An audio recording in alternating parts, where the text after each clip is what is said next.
સવાલ એ આવે છે કે તમે કેટલા રૂપિયા બચાવો છો અને એની જ ઉપર કમ્પાઉન્ડિંગ થશે. 1000 રૂપિયા બચાવવાથી કમ્પાઉન્ડિંગ થશે તો કે કંઈક તો પૈસા થવાના જ છે, પણ એ તમારા માટે એકચ્યુઅલમાં કામ લાગશે ખરું? તો કે એ ખબર નથી.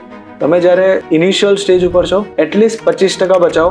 જનરલી એવું હોય કે જ્યારે ફ્રેશર તરીકે જોબ ચાલુ કરી હોય તો ઘરનું મોટાભાગના ખર્ચાની જવાબદારી તમારા ઉપર આવી ગઈ એવું ના હોય. સો એ સમયે તમારું જે ઇન્વેસ્ટમેન્ટ છે એ તમે 70% સુધી લઈ જઈ શકો. 30% રૂપિયા તમે તમારી પાછળ વાપરો. એવું નથી કહેતો કે બધું વાળી ચોડીને ઇન્વેસ્ટ કરી દેવાનું, પણ જ્યારે નથી કોઈ જવાબદારી તો મેક્સિમમ કરો. પછી જ્યારે મેરેજ થાય છે કે નેક્સ્ટ જનરેશન આવે છે એ વખતે રિસ્પોન્સિબિલિટીઝ એડ થાય છે, ખર્ચા પણ એડ થાય છે.